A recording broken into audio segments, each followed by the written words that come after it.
明在梦蒙古海，早点内热这莫在梦嘛可照顾，胡老少动多照顾，内草塞的古干多，要能干多要能活，内长节的古老老。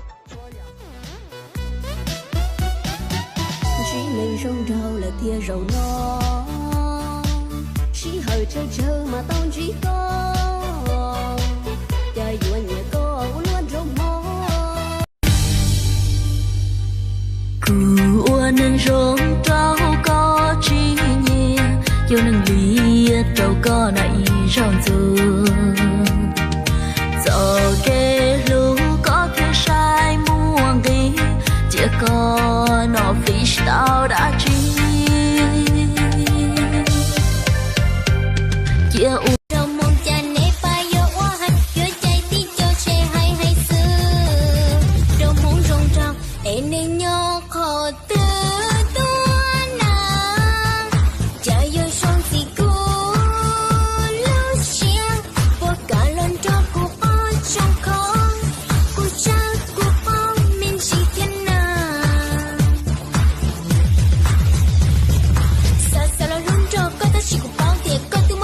song nó trâu có xé là xa xa lo rút ra con cũng nhắm bớt thì có một tụi lui xa lu con coi như một tụi lu coi như một tụi nhỏ coi như một tụi rồi của xa lui có một lu gió ôi lo xuyên đêm đêm mò tu cố lu tu lu xé là lo nơ mò tu cố gió tới có cái lu này rong li nó lo cho mua có từ.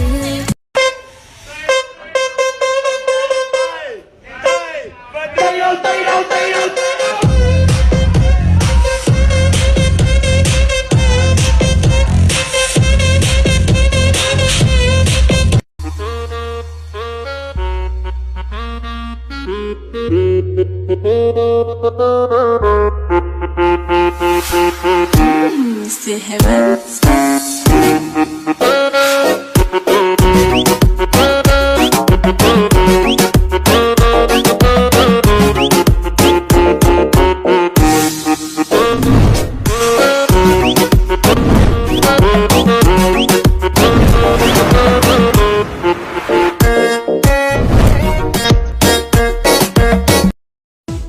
Nhỏ sông chiếu mẹ lên nụ nè yêu mù bỏ cho lu cho có từ xài có sự thốn cho nè mù bắt tao mua tao lu là lo chỉ to mẹ lên nụ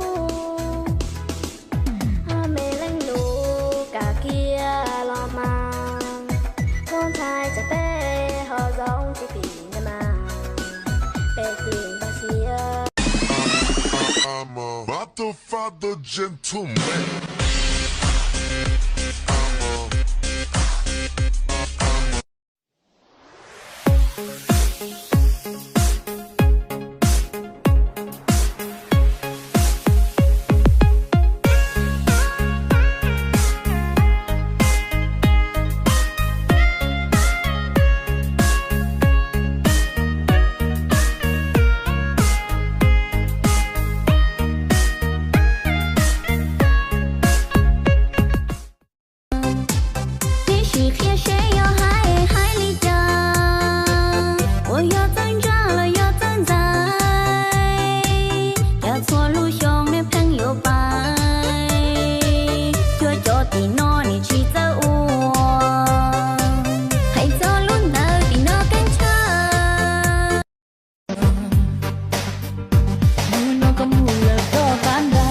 cho ta sao tông lo có chi dài các câu lời chê chính đó có tên lưu hay câu là tua đam mong tay mình phải tụi mình chia này đu để có chỉ lưu nhà họ đã cũ lưu này có kia muốn có đua lừa tu chê khu nhỏ đó tôi kể tròn đu để cô háo đại đua mà trong góc thi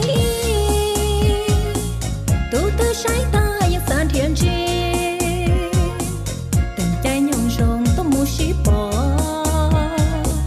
rong xé tôi gió bỏ cú bóng pli bao giờ bên đó nè xưa nhẹ là tao có cú núi nhung lo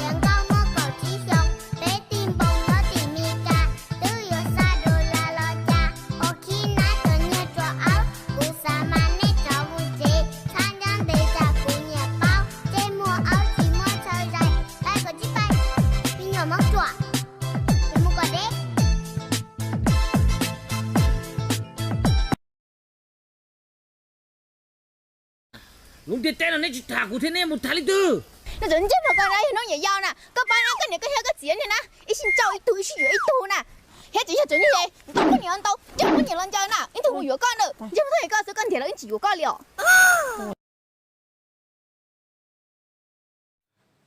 tổ lúa giờ có lúa cụ về cả chi lúa cụ nhớ đầu tiền nó xưa để chỉ xóa to lúa tiền là mà giờ tua lời vềยังcó lúa à được xưa để giờ lúa cụ về cả chi lúa cụ nhớ đầu tiền nó Ước mơ của em là idol TikTok. Ghê chưa? Chơi TikTok chưa? Em chơi rất là lâu rồi. Em rất là có kinh nghiệm với TikTok. Chơi lâu rồi chắc là phải nhiều follow lắm ấy. Bao nhiêu follow rồi? 2 Hả? 2 follow. 2 follow. Lận 2 follow. Rồi thế 352 follow. Thế cũng là có cái cố gắng rồi thôi, cố gắng thực hiện ước mơ của mình. 2 cũng là số nhiều đấy. Cố gắng lên. 1 là mẹ em, 2 là bố em. Ơ mà